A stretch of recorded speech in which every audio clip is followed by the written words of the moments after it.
The following presentation is brought to you by the RELM Network.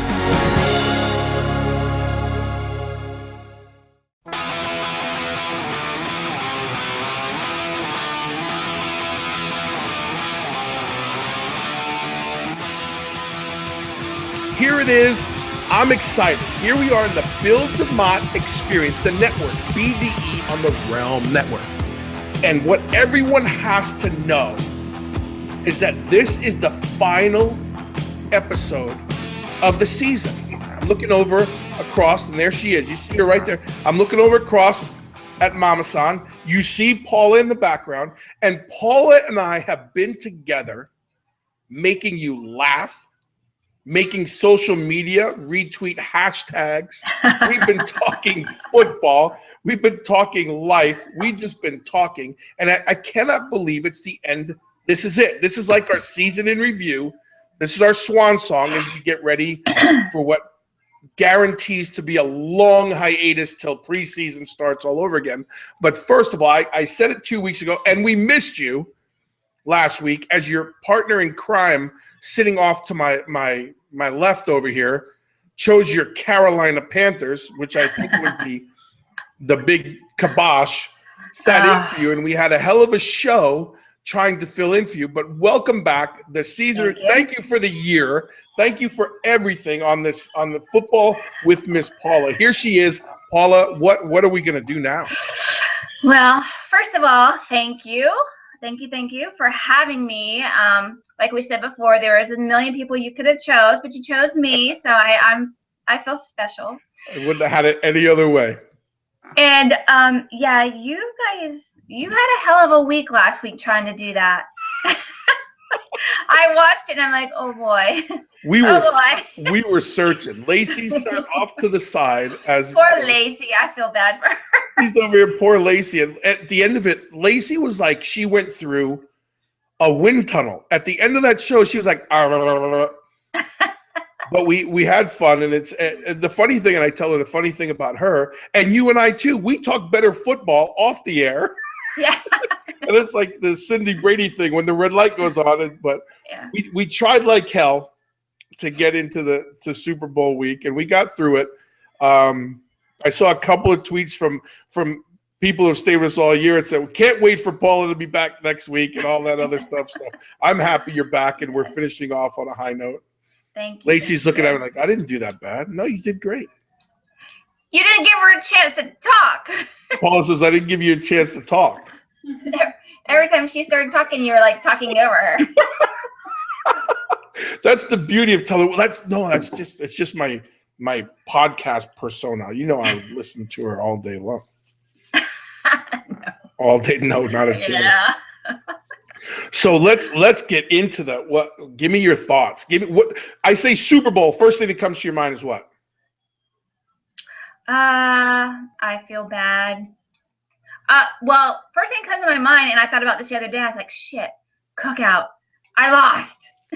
Da-na-na-na. Da-na-na-na. So, let's see. You want to get right into that, or you want to talk about something else? Like, I have a whole list because I watched your podcast and I wrote a list. Okay, let's do that before we finish with. Okay, let's go out last week's show. Right. Go for it. Okay, so talked about my all the hashtags that we had throughout the year. Yeah, I love it. And I think my favorite one was probably Vagina Boys.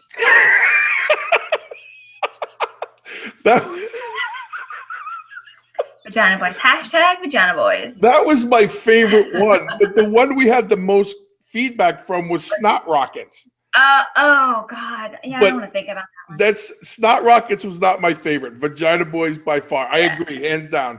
That's my favorite hashtag of the whole season. Then I forget what you guys were talking about. I think you were talking about Beyonce and Bruno Taylor, Mars and yeah. And then you said something about one of the girls being a chubby chaser and wanting Big Willie, and I'm like, what are they talking about? What Big Willie? Come on. Big Willie, Big Willie, the Chubba Bubbas. We were talking. So how it happened was we were talking about Beyonce joining the halftime show, and then and then Mama, who's a big J-Lo fan, and we went off on a tangent about whose butt or something like that. And I said they're both chubby chasers because I are chubby, and I attract chubby chasers. So Paula said, "What the hell are you talking about?" And I said, "Big Willie." Yeah, the Chubba Bubbas. Yeah, we're alive. Oh my gosh! And then you threw out the Big Willie thing. I'm like, oh my goodness. What is he's stretching? I lost my mind there for a minute. And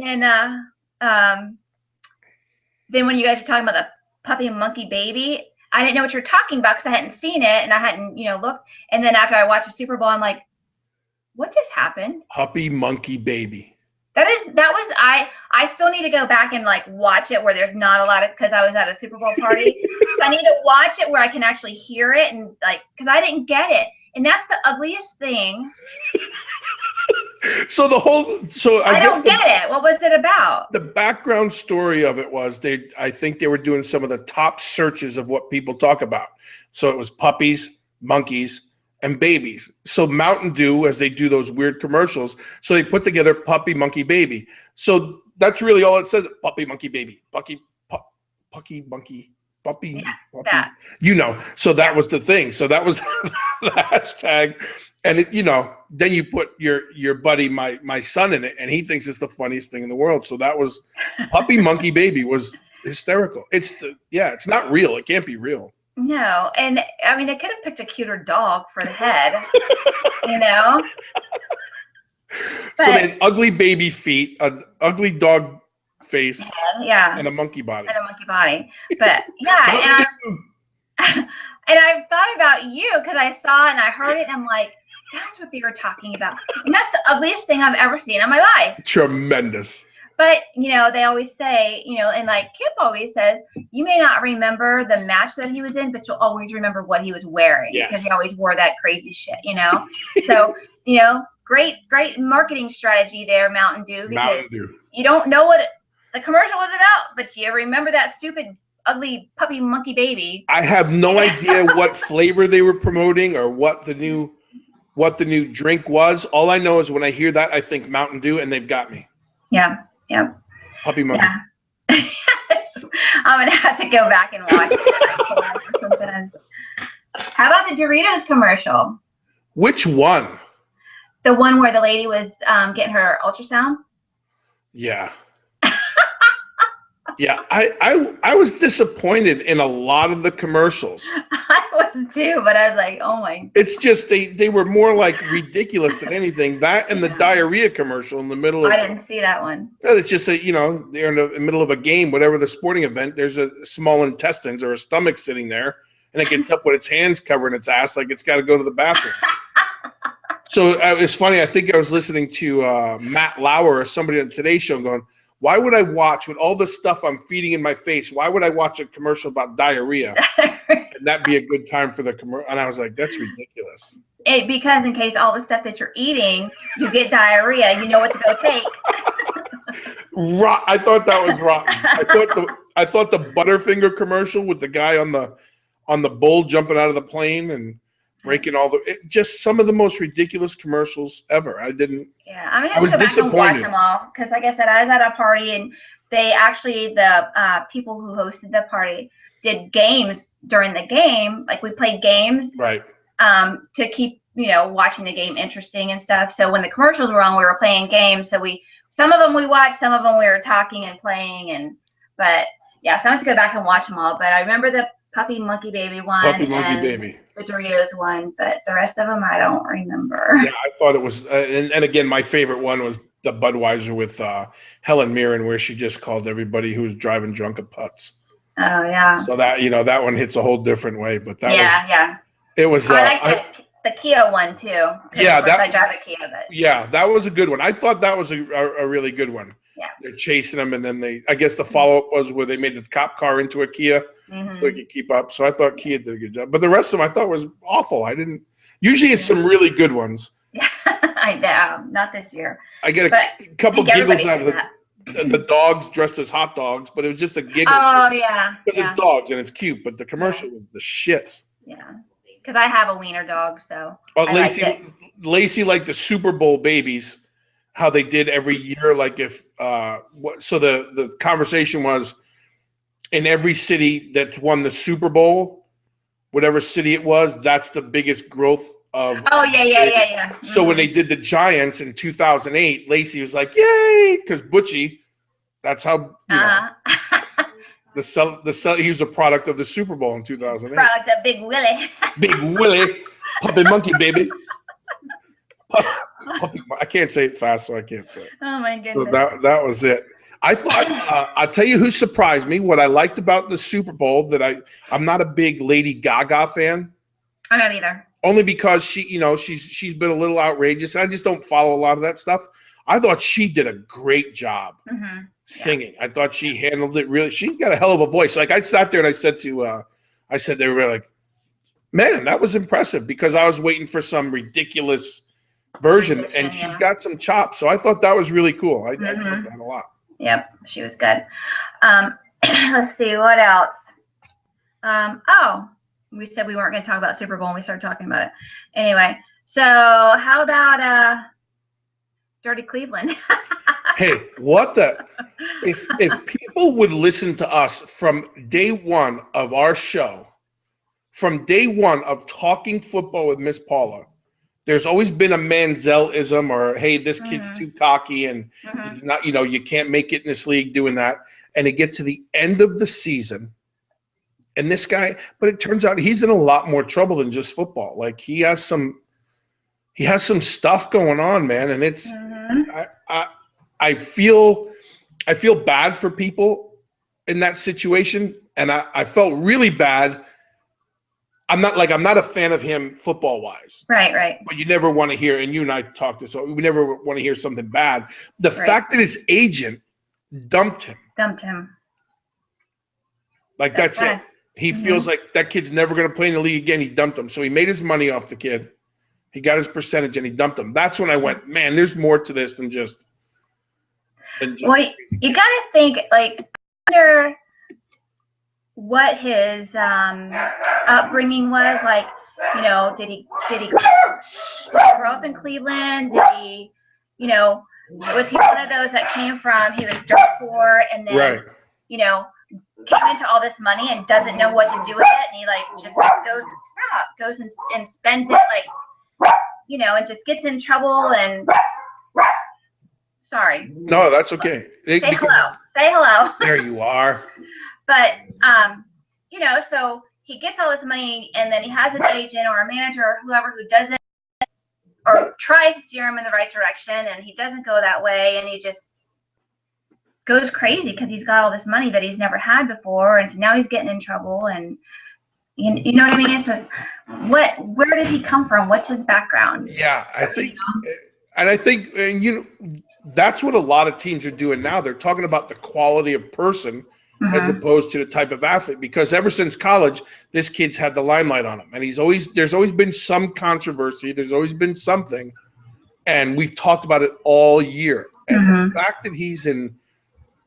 I mean, now his dad came out and made a plea for people to help him because his dad's afraid he won't see. And the fact you hear someone say, my son won't see his 26th birthday, we're not talking about football anymore. We're talking about, crazy stuff that he obviously needs help. But every week when you're in trouble like that, it's a cry. I think it's a cry for help. I'm no psychologist. We've just been through it. We've seen our friends go through it. We've seen people that are close to us, and I just think, man, this guy completely fell apart. Yeah, and I think, that goes, because I've personally experienced it with, this one, and it's not a secret. Everybody knows, and, he's done interviews and stuff, so I can talk about it. But, until people stop bailing him out and helping him out and he hits rock bottom, I mean, his father asking people to help him, that's not going to help. Manziel's not going to go and get the help because people are help. He's got to want it. And until he wants it, it's not going to work out. Just like, with this one, no matter what I said, I whined, I cried, I begged, I pleaded, I bitched, it didn't matter because he didn't want to stop doing drugs until, I left, his kids left. He didn't have a job. He had nothing. And then he's like, Yeah. What happened? Yeah. So. Yeah, I think that's it. Is that I'm curious to see what I'm not curious like I'm waiting on pins and needles for TMZ to break a bad story. Yeah. I think he's done in football. I don't Yeah. think anybody's going to touch him right now with the state of affairs and what's going on. But he needs help for sure.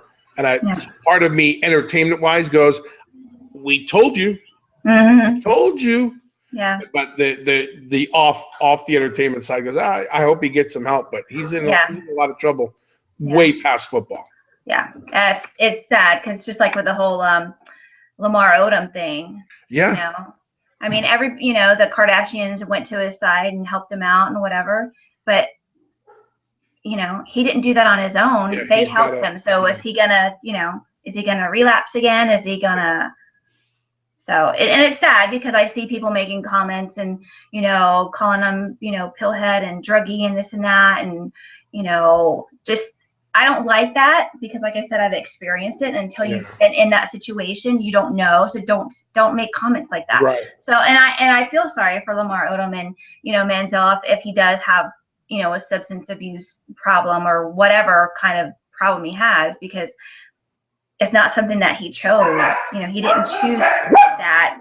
Just like, Kip didn't choose to be an addict. Yeah, he took the pills, but it's up here and it's a chemical thing. And until you understand that, don't say anything. Yeah. And it's issues. It's more than just people thinking it's, and I've been there. I've said it, I said it in my book and I said it on numerous, you've been there. And until you've been there, you don't get it. And but so everybody's clear with us, and we've talked about it all the time. We clearly have fun talking about these situations as it pertains to football. You'll never ever hear us say we hope, because that's not the case. Like it's totally the other side of the coin. And we'll get into about Cam Newton in a minute too, because I've said how I don't particularly care for him, but everybody bagging on him. Totally different scenario, but we never wish anybody harm or bad. No. Entertainment, having fun, sometimes at his expense, football-wise, but truly hope we hear something in the offseason where he's doing better and, that talk or someone steps up and helps him, a team or something, even if he never plays again. The NFL has been known, much like the WWE, is known for helping people get out of situations and hopefully finding a better quality of life. So we open well, and that's our thing, is make sure everybody understands ours is purely entertainment, having fun at the football side of things. But Manziel had his issues this year. I'm almost pretty sure we're not going to be talking about him next year. Hopefully we're not talking about him at all in a bad way. In a bad way, right. Yeah. Well, maybe he can go to arena football if the NFL doesn't want him. Yeah. I mean, he's a talented kid who's just falling. It's one of those things like in wrestling. Don't believe your own shit. Yeah. Once you do, and we've seen it, right? So yeah. Hopefully he does well. But so there's another guy in trouble, and we talk about Manziel. So LaShawn McCoy gets popped the other day for getting into it with 3 off-duty cops. Oh, I didn't hear about that. Here's another guy. It's the season's over. And we talked about it last week on the show. We talk about it, and you and I talk about it all the time. These guys who are professional athletes in the limelight. What are you doing in a bar getting into a fight? Now you get into a fight with 3 off-duty cops. I think, if I remember right, one cop's ribs are broken. The other one suffered a fractured skull. So LaShawn McCoy, if you're in the bar with Bill DeMott and LaShawn McCoy is the guy who they know. Right. So he's automatically got the limelight on him. He's already, he's the target. So he's just another one of those guys who gets in trouble. I talked about the Giants kid last week who's in the wrong place, doing the wrong thing, and people are waiting for it. So I have a feeling, as much as we didn't hear so much about arrests and things going on during the season, this offseason, I bet we just hear some stupid stories. I hope we don't. I bet we do. Yeah, I'm sure. That's, same thing when, we go out. I mean, we can't go out anymore. Right. I mean, back in the day, when everything was hot. And, just to go out to even a sports bar, I think the last time he and I went out which stopped everything, because he's the bigger guy. Everybody always wants to size up the big guy. Everybody always wants to challenge. And he's just there minding his own business with me. We're having a good time. We were dancing. We were having some drink. This was when he was drinking. We're having fun. He didn't bother anybody. There's a big group of us. Yeah. And, at the end of the night, Liquid Courage with everybody else around, started a big fight. And of course, who gets it? Him, because he's the big guy and he's the celebrity. So that after that, we'd never gone to a bar ever again. Like, it's a shame because we don't, and we don't go out. Like, the public is like waiting for something. Mm-hmm. And then there's people that think that being a celebrity is like such a great. It is not. I mean, it's got its perks. I'll tell you, it does. It has its perks. It's got its bonuses and benefits, but you can't just. I mean, the little girl, like, I'm looking at her house right now through the window.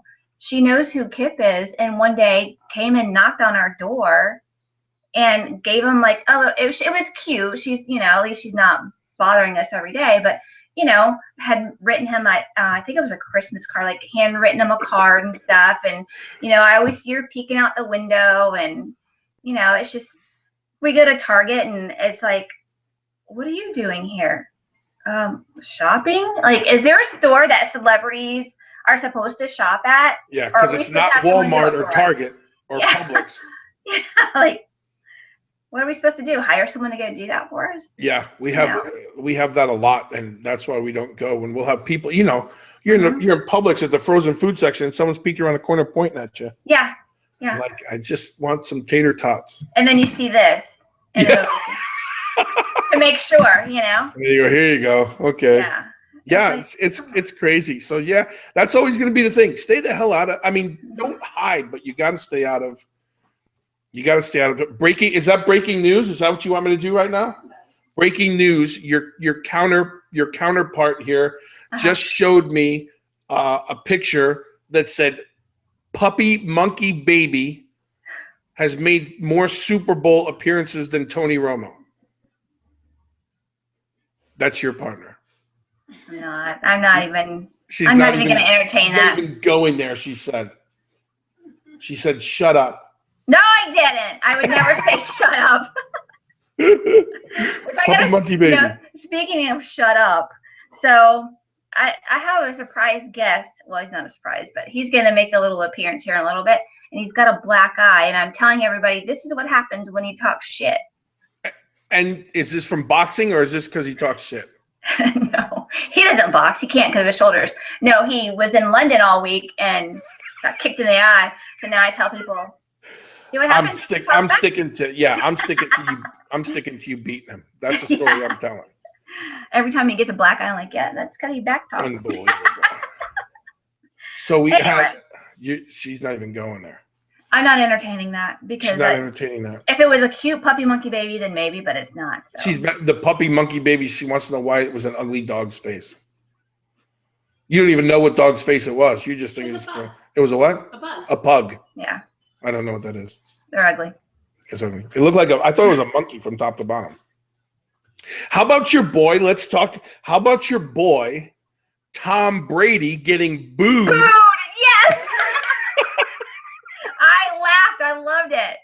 That's all I was thinking about when he came out and the whole stadium booed him. I'm like, Paula is on her feet. Yep. I was like, yes. But some of your players got booed too. They got booed. They got, like, that was a bias. Unless you were Montana or Steve Young or Jerry Rice, the rest of you getting booed. Hey, Cowboys, we didn't get booed. No, you didn't. Our guys didn't get booed. My boy Randy White looked great. Mm-hmm. They all did. Really. All those guys look great. I mean, it wasn't Larry Zonka looked great. I was watching that. You're a football person. I watched it. This is like the coolest bunch of guys ever. But I popped huge for when he got booed, and he just looked around. He just looked around and went like this. He went, "Oh shit." What's he gonna do? Yeah, I just thought it was funny. That's probably why he wore sunglasses, because nobody else wore sunglasses. Yeah. He did, though. Well, he had to wear, he's married to that supermodel, and they gotta maintain the. So that's it. And then you watch the game, and then we can talk about the game, but I was we've been watching. You really appreciate, like in baseball, we say, we get so caught up in coaching these kids, and then we go, man, they're just 6 and they're just 7. Mm-hmm. Watching Cam Newton at the end of that game So I think he's a victim of his own hype because every game they won, smiles, and he was doing his thing. And then this was the first time I felt like you saw the true kid. He's a kid. And you forget that he's 26 years old, playing the biggest game of his career. And he sat there, and I think that's what threw everybody off, and then allowed social media to tear him apart. What a, some people call it, what a pussy and what a baby and all these things. And I'm thinking to myself, 26 years old. Like, I'm not a huge Cam Newton fan, but the guy was the MVP of the year. Plays the game second to none.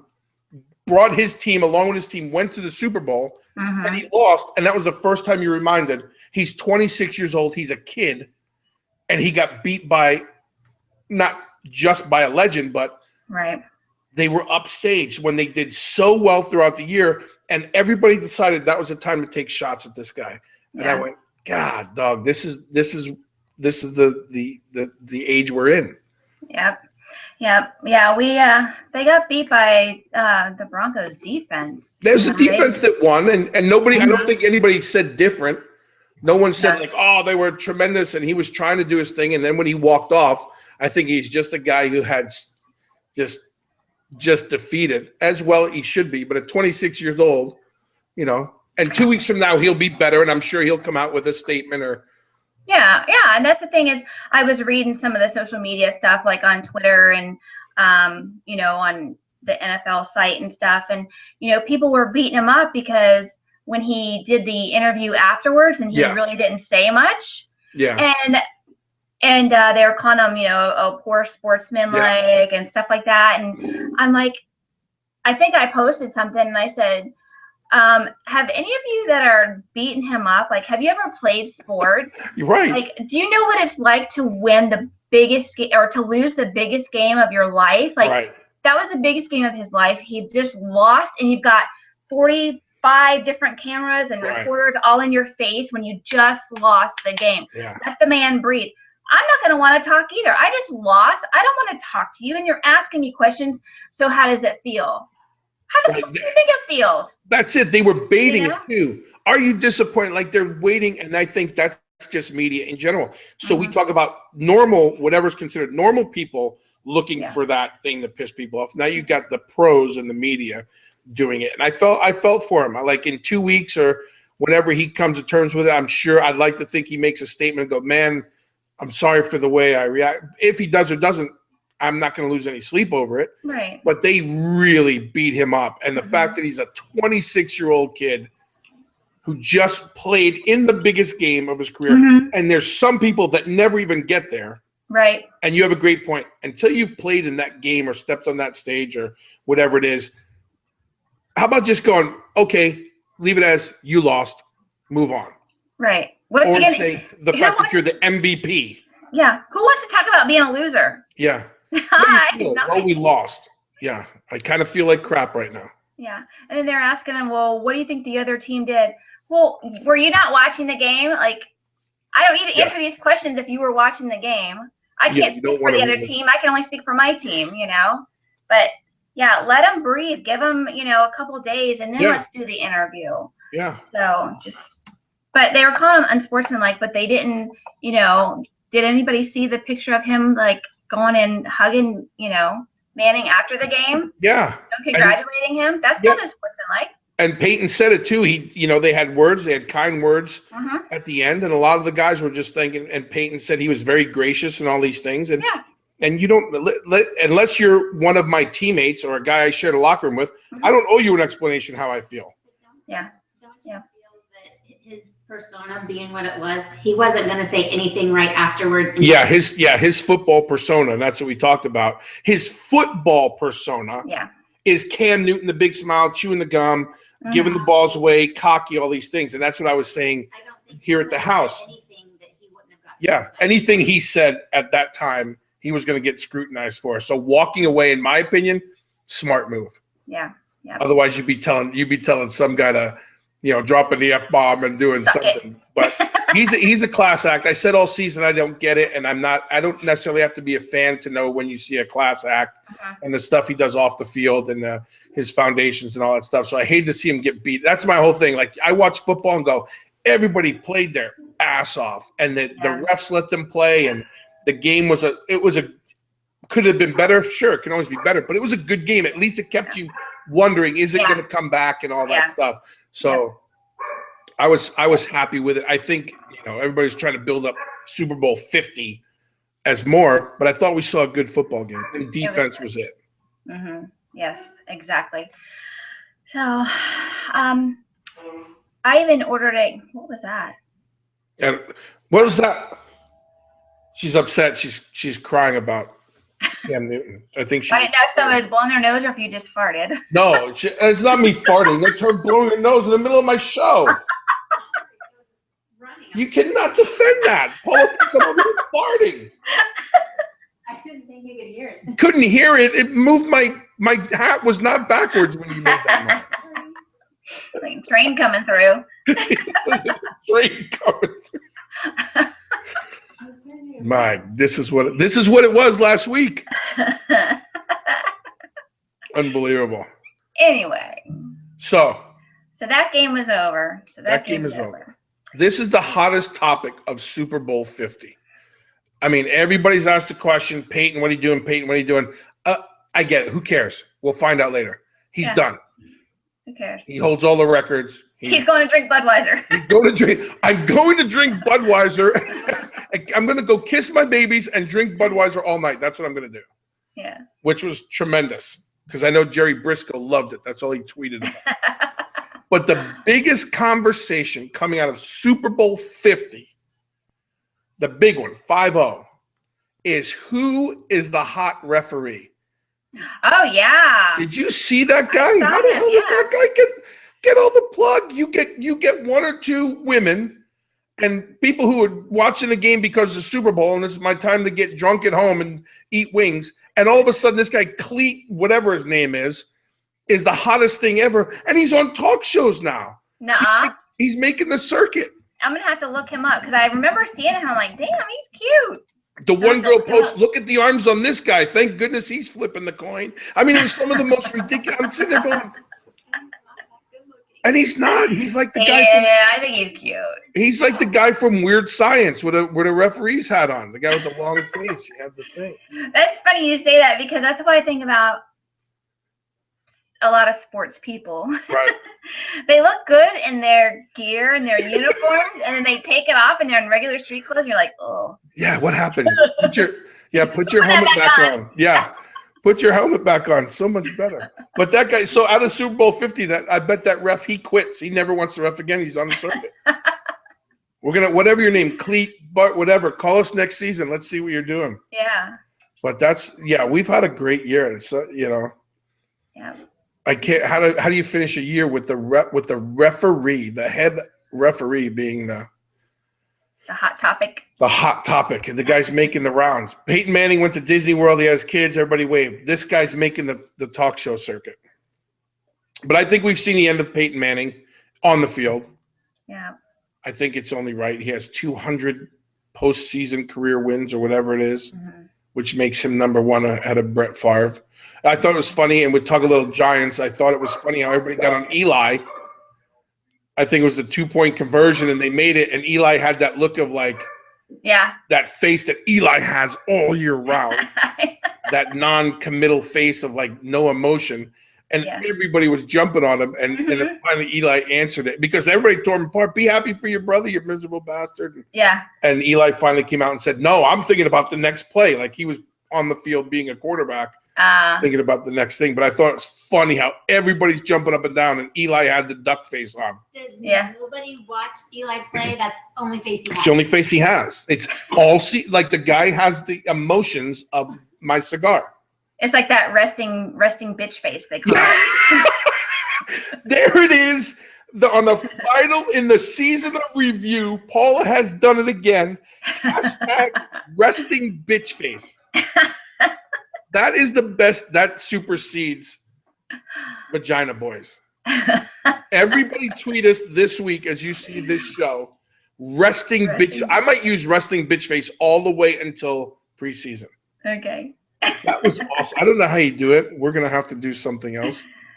Because people make it easy because people are so, I don't want to say stupid. That's not nice, but. Yeah, but you're not calling them. That's the thing. I think you can say people are stupid until someone gets offended, but you're not calling people. Well, somebody's going to get offended. That's how the world is today. Yeah, so that's why, I mean, quick politics, you got Donald Trump calling the one guy pussy and Jeb Bush going, oh, he bullied me all so much, so I'm going to bully him again. You got Trump and Bush on Twitter arguing, well, he's a bully, so I'm going to be this. Well, Rubio's a pussy, so I'm sitting there going, I got in trouble for what? I was sitting there this morning going, I got in trouble for what? And these guys are going to lead our country and mine are just allegations? I know. Bill called me a sissy? And you got the guys who are trying to lead the company calling each other pussy and bully. Yeah. The Bush family, who's been in politics for like a million years because Barbara Bush looks like a million years old.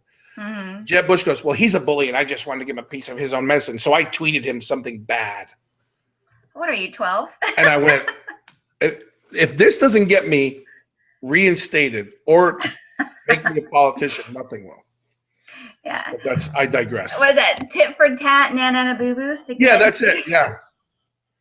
Resting bitch face is the hashtag of this season. So what can we expect? What are we doing? You and I are going to talk about this the whole off season, but we cannot leave the BDE. Like, we may take a break because it's been a week. You know how many shows we've done together? I'm going to be wrong in my thing. I have it written down. 26 shows? Has it been that many?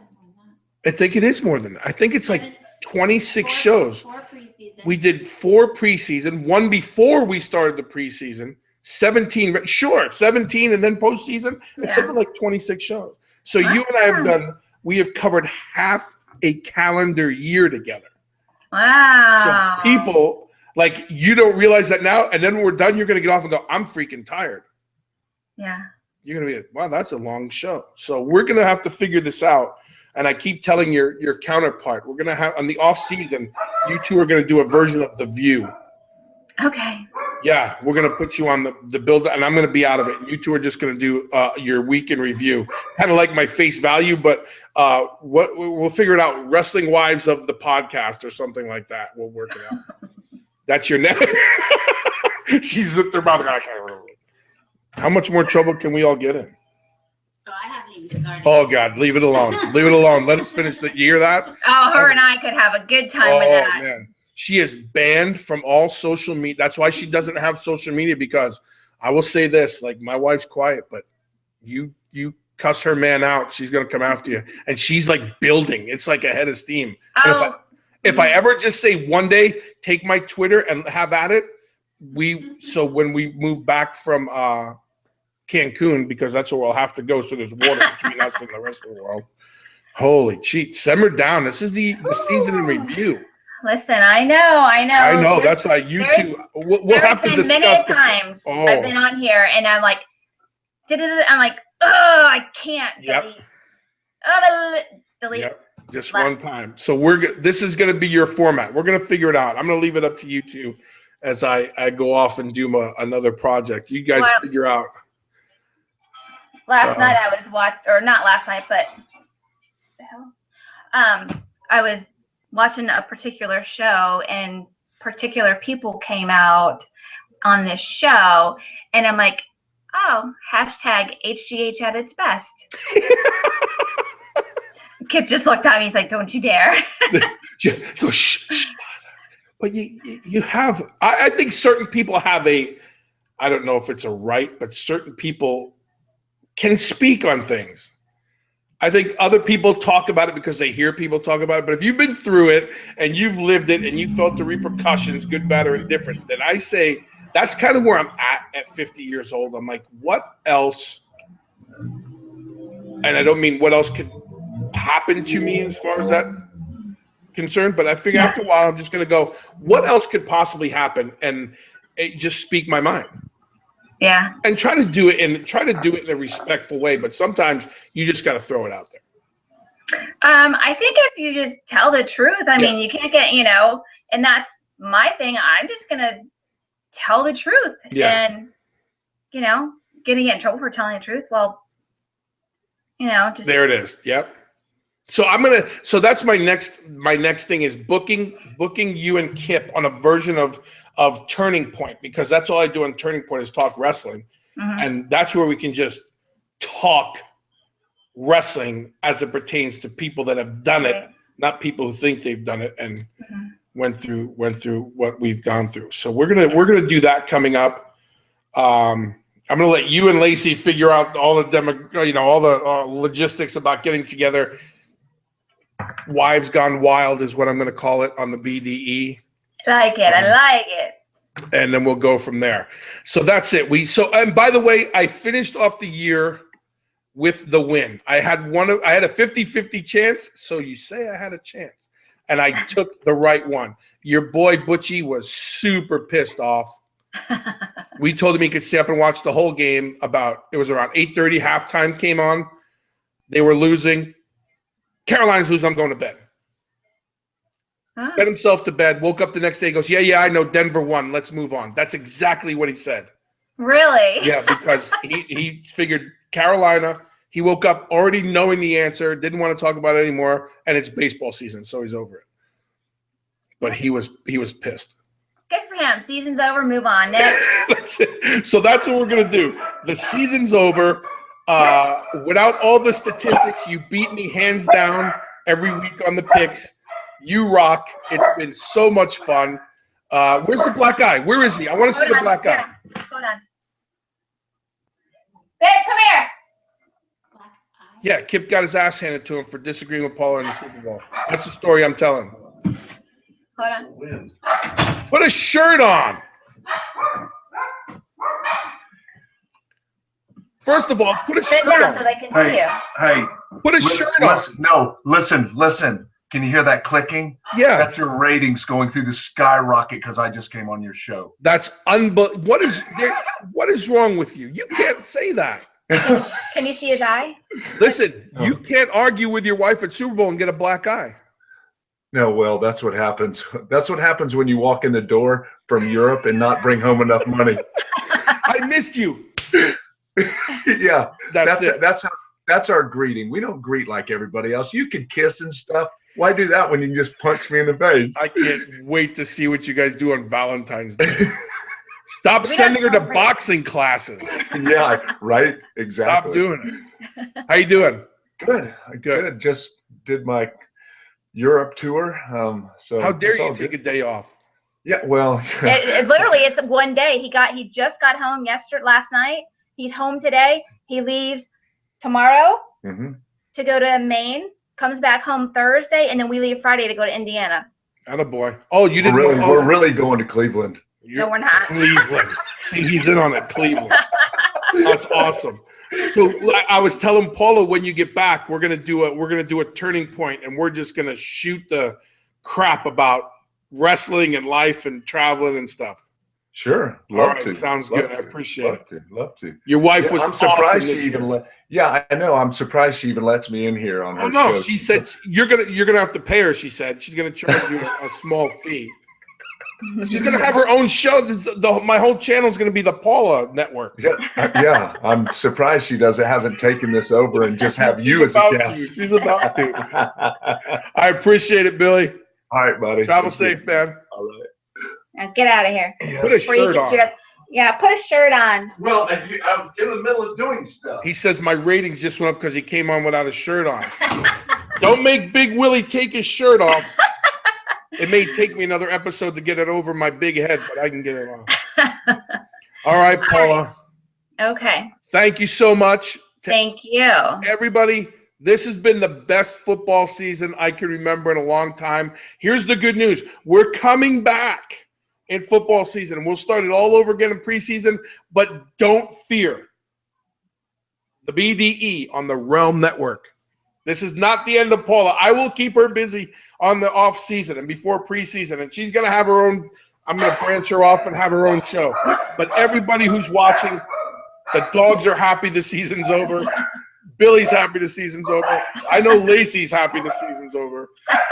Thank you so much for a great season. Thank you. And I look forward to whatever we're coming up with next. Something good. It'll be something good. Way good. Oh yeah. Oh yeah. Thank you, Paula. All right. Bye. There it is, our season in review. This has been Talking Football with Miss Paula on the RELM Network. And as you know, throughout, if you followed everything we've done here on this show, we talk football, we sprinkle in wrestling because we're wrestlers, but we're wrestlers who love football. We had a little fun. Thank you to Billy Gunn for coming on and then making me laugh and making the ratings go up because he had his shirt off. We talk about the referee who's making appearances all over because he's hot, and then Billy Gunn has to bring his statuesque how about that word? Statuesque body onto my show to end the season. For everybody who's watched us all year round, thank you very much. On SoundCloud, you got to check out the videos. Go to the Bill DeMott Experience. Check it out. Go on my YouTube channel. There it is on the bottom. YouTube.com/the Bill DeMott Experience. You can see these episodes. You can subscribe and see the other things I'm doing on YouTube. Don't forget, we're coming back next season. The other thing I want to say towards the end, the Walk Like Mad. You're going to see me and my family walk with MAD, Mothers Against Drunk Driving. Our team is hashtag Carrie Ann DeMott Matters. Paula will be there. Billy will do the virtual walk as he's traveling. You can join my team. I want people to join my team. Come and spend the day with the DeMott family. Come and hear stories about my lovely daughter, our lovely daughter. Walk Like Mad, April 16th, Lake Baldwin in Orlando, Florida. You can go on walklikemad.org and join my team, whether it's virtual or whether you come down here and spend the day with us. There's shirts, there's donations that can be made, and everything, all proceeds go to MAD, Mothers Against Drunk Driving. I keep everybody up to date on what we're doing as a family as we get ready for the legal issues to start coming to the front of the line. And I just want to say thank you. Thank you to MAD. Thank you to the UCF Police Department and UCF, the University of Central Florida, where Carrie Ann attended and was a junior. It's such a tremendous facility, and the people that work there are just awesome. The support we receive on a daily basis and the donations in Carrie Ann's name, there's no way to thank everyone, and everything we do here is for that. So we're here to entertain, and when we get an opportunity, we drop some knowledge. So that's how I end this show, saying thank you. Join us for Walk Like Mad, April 16th. Hashtag Carrie Ann DeMott Matters. When you see that on my Twitter, my Instagram, my Facebook, that's for my daughter. Retweet it. Let the politicians know there's something we can be doing to fix drunk driving, impaired drivers all the way across the board. Don't wait till something happens to you to get involved. Here's your chance to get involved now, and that's what we're doing. Walk Like Mad, April 16th. Lake Baldwin here in Orlando, Florida. Join my team, walklikemad.org. That being said, this has been Talking Football with Miss Paula. I've had a blast. I can't tell you how much I appreciate Paula and Billy as people outside of entertaining you. And if we've entertained you this football season and we've talked football and you've learned something about us and you've learned something about football, great. If we didn't entertain you, I invite you back to next preseason because this has been a blast. RELM Network, thank you. Paula, thank you. Everyone, thank you. Vince Russo, who introduced me to this whole thing, thank you. And everybody who subscribes to this channel, thank you. $2.95 promo code BDE16 gets you all my shows, a month's worth of shows. Subscribe, get entertained, get some knowledge.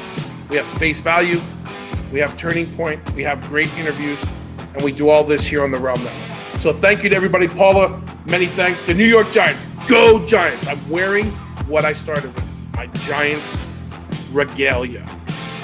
Born and raised. New York Giants, looking forward to next season. Bob McAdoo. This is Football with Miss Paula. I'm Bill DeMott. This is the Bill DeMott Experience. Do what you say what you mean what you do. See you next season. Visit VinceRussoBrand.com to sign up for exclusive VIP content. You get over 20 new video shows monthly, including Vixens Who Rule and The Swerve, where Vince Russo interviews stars in wrestling and beyond. Listen to Vince and Jeff Lane discuss weekly news and rumor and review Attitude Era Raws. Also, watch the cult hit Bucket Full of Chicken next. Go to VinceRussoBrand.com and click the red subscribe button to join now.